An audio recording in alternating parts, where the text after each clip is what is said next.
Bismillah, alhamdulillah, wassalatu wassalamu ala rasulillah. Assalamu alaikum, urmattu musulman bir tuğandar, urmattu Kırgız elim. Biz sizlerge kayrılıp turabız. Sizlerden bir suranıç, uşul videonu ötkörüp jiberiңиздер. Boluşunça akırına çeyin uğup, uşul videonu başka musulman bir tuğandarız körüşüne sebepçi olup, çok degende like basıp, repost kılıp, başka WhatsApp nomerlerge, jana Instagram'dan musulman bir tuğandarızga taraşına jardam beriңиздер. Biz bugün azırkı uşul uçurubuzda Жаллават областы, Сузак районуна караштуу Благовещенка айылында турабыз. Бул менин жанымда турган мусулман бир тууганыбыздын 3 жашар Хадича деген кызы бүгүнкү күндө боор оорусу менен ооруп турат. Бул жерге биздин келгенибиздин себебине аксакалдарыбыз турат, коңшулары, достору турат. Бул жерден чыгышыбыздан максат ушул кызга бир аз жардам берип калалы, ушул кызды жашашына себепчи болуп калалы деп ушул жерге келип турабыз туугандар.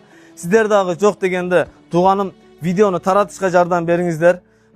Азыр мына 1 миллион адам жок дегенде күнүнө иштеген акчасынан 5 сомдон ушул тууганыбыздын Мбанк картасына, банк картасына которо турган болсо, bir күндө 1 миллион адам 5 сомдон акча которо турган болсо 5 миллион, өзү негизи 50 миң доллар, 4,5 миллион акча менен операциясы ушул Түркия өлкөсүндө жасалат экен.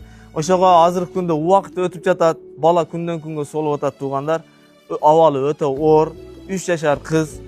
Oşonduktан azırkı күндө врачы Türkiye'den uşul 15 iyulga çeyin balаны alıp kelgile dep çakırıptır. Operasiyasına 50 ming dollar akça kerek tuğandar.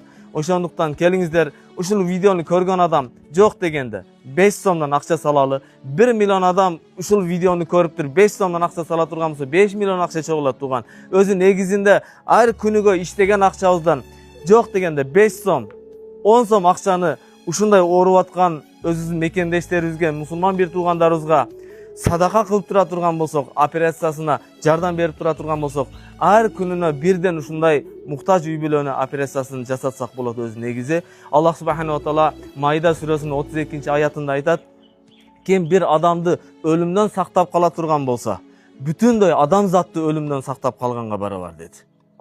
Пайгамбар саллаллаху алейхи ва саллям хадисинде айтат: kim bir musulmandın bul dünyadagi kıyınçılığına jardam bere turgan bolsa, Allah Taala kıyamatın kıyınçılığında oşal adamga jardam beret dedi.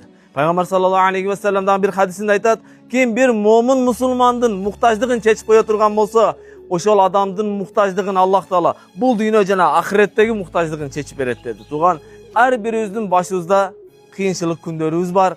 Özümüzge jaraşa bizdin muhtaçlıklarыбыз var. Allah Taala çeçip beret. Keliңиz bir musulmandın muhtaçlığına jardam berip koyalı. Keliңiz uşul kızdı жашашына себепчи болуp калалы. Ушул үй бүлөгө жардам берели туган. Бул өтө оор нерсе, эч кимдин башына салбасын. Аллах Таалам мындай оорулардан Аллах Таалам өзү ар бирибиздин үй бүлөбүздү сактасын. Эч кимге каалабайбыз мындай ооруну. Ошондуктан келиңиz ушул экран астына бул тууганыбыздын өзүнүн Мбанк картасыны, özünün başka kartalarını koyuyoruz da, jana telefon номерлерин koyuyoruz. Özüne түзмө-түз байланышка чыксаңыз болот. Ушул эч кимдин Мбанк картасы коюлган жок бул жерде. Биздин же кошуналардын, туугандарыныкы эмес, өзүнүн ата энесинин карталарын коебуз.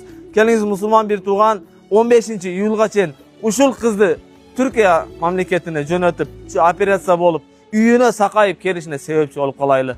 Аллах силерден разы болсун. Assalamu alaikum ve rahmatullahi ve barakatuh.